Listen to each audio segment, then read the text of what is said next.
बड़े नाम का चमत्कार। एक समय की बात है, एक वन में हाथियों का एक झुंड रहता था। उस झुंड का सरदार चतुर्दंत नामक एक विशाल, पराक्रमी, गंभीर व समझदार हाथी था। सब उसी की छत्र छाया में सुख से रहते थे। वह सबकी समस्याएं सुनता, उनका हल निकालता, छोटे बड़े सबका बराबर ख्याल रखता था। एक बार उस क्षेत्र में भयंकर सूखा पड़ा। वर्षों पानी नहीं बरसा। सारे ताल तलैया सूखने लगे। पेड़ पौधे कुम्हला गए, धरती फट गई, चारों ओर हाहाकार मच गई। हर प्राणी बूंद बूंद के लिए तरसता गया। हाथियों ने अपने सरदार से कहा, सरदार, कोई उपाय सोचिए। हम सब प्यासे मर रहे हैं। हमारे बच्चे तड़प रहे हैं। चतुर्दंत पहले ही सारी समस्या जानता था। सबके दुख समझता था, पर उसकी समझ में नहीं आ रहा था कि क्या उपाय करे। सोचते सोचते उसे बचपन की एक बात याद आई और चतुर्दंत ने कहा, मुझे ऐसा याद आता है कि मेरे दादाजी कहते थे, यहाँ से पूर्व दिशा में एक ताल है, जो भूमिगत जल से जुड़े होने के कारण कभी नहीं सूखता। हमें वहां चलना चाहिए। सभी को आशा की किरण नजर आई। हाथियों का झुंड चतुर्दंत द्वारा बताई गई दिशा की ओर चल पड़ा। बिना पानी के दिन की गर्मी में सफर करना कठिन था, अतः हाथी रात को सफर करते। 5 रात्रि के बाद वे उस अनोखी ताल तक पहुंच गए। सचमुच ताल पानी से भरा था। सारे हाथियों ने खूब पानी पिया, जी भरकर ताल में नहाए व डुबकियां लगाईं। उसी क्षेत्र में खरगोशों की घनी आबादी थी। उनकी शामत आ गई। सैकड़ों खरगोश हाथियों के पैरों तले कुचले गए। उनके बिल रौंदे गए। उनमें हाहाकार मच गया। बचे कुछ खरगोशों ने एक आपातकालीन सभा की। एक खरगोश बोला, हमें यहाँ से भागना चाहिए। एक तेज स्वभाव वाला खरगोश भागने के हक में नहीं था।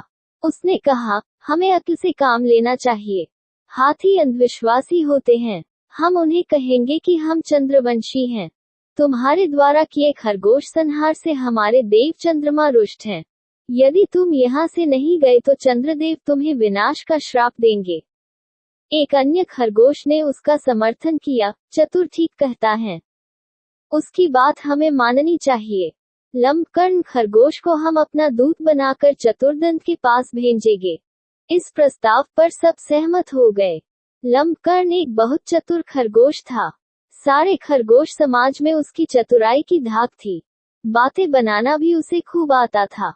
बात से बात निकालते जाने में उसका जवाब नहीं था। जब खरगोशों ने उसे दूत बनकर जाने के लिए कहा तो वो तुरंत तैयार हो गया। खरगोशों पर आए संकट को दूर करके उसे प्रसन्नता ही होगी। लंबकर्ण खरगोश चतुर्दंत के पास पहुंचा और दूर से ही एक चट्टान पर चका बोला, गजनायक चतुर्दंत, मैं लंबकर्ण चंद्रमा का दूत उनका संदेश लेकर आया हूँ। चंद्रमा हमारे स्वामी हैं। चतुर्दंत ने पूछा, भाई, क्या संदेश लाए हो तुम? लंबकर्ण बोला, तुमने खरगोश समाज को बहुत हानि पहुंचाई है। चंद्रदेव तुमसे बहुत रुष्ट हैं। इससे पहले कि वह तुम्हें श्राप दे दे, तुम यहाँ से अपना झुंड लेकर चले जाओ। चतुर्दंत को विश्वास न हुआ। उसने कहा, चंद्रदेव कहाँ हैं? मैं खुद उनके दर्शन करना चाहता हूँ। लंबकर्ण बोला, उचित है। चंद्रदेव असंख्य मृत खरगोशों को श्रद्धांजलि देने स्वयं ताल में पधार कर बैठे हैं। आए, उनसे साक्षात्कार कीजिए और स्वयं देख लीजिए कि वे कितने रुष्ट हैं। चालाक लंबकर्ण चतुर्दंत को रात में ताल पर ले आया। उस रात पूर्णमासी थी। ताल में पूर्ण चंद्रमा का बिंब ऐसे पड़ रहा था जैसे शीशे में प्रतिबिंब दिखाई पड़ता है। चतुर्दंत घबरा गया। चालाक खरगोश हाथी की घबराहट ताड़ गया और विश्वास के साथ बोला, गजनायक, जरा नजदीक से चंद्रदेव का साक्षात्कार करें तो आपको पता लगेगा कि आपके झुंड के इधर आने से हम खरगोशों पर क्या बीती है। अपने भक्तों का दुख देखकर हमारे चंद्रदेव जी के दिल पर क्या गुजर रही है। लंबकर्ण की बातों का गजराज पर जादू सा असर हुआ। चतुर्दंत डरते डरते पानी के निकट गया और सून चंद्रमा के प्रतिबिंब के निकट ले जाकर जांच करने लगा।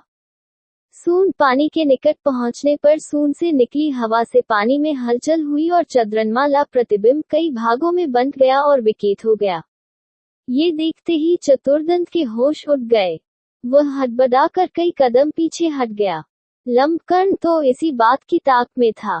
वह चीखा, देखा, आपको देखते ही चंद्रदेव कितने रुष्ट हो गए।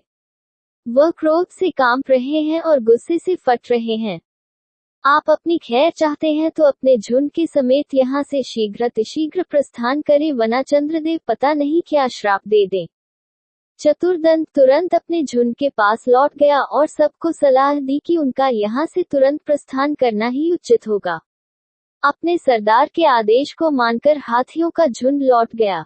खरगोशों में खुशी की लहर दौड़ गई। हाथियों के जाने के कुछ ही दिन पश्चात आकाश में बादल आए, वर्षा हुई और सारा जल संकट समाप्त हो गया। हाथियों को फिर कभी उस ओर आने की जरूरत ही नहीं पड़ी। सीखा, चतुराई से शारीरिक रूप से बलशाली शत्रु को भी मात दी जा सकती है। अगर आपको वीडियो अच्छा लगा तो सब्सक्राइब करें और शेयर करें एजुकेशन स्टोरी।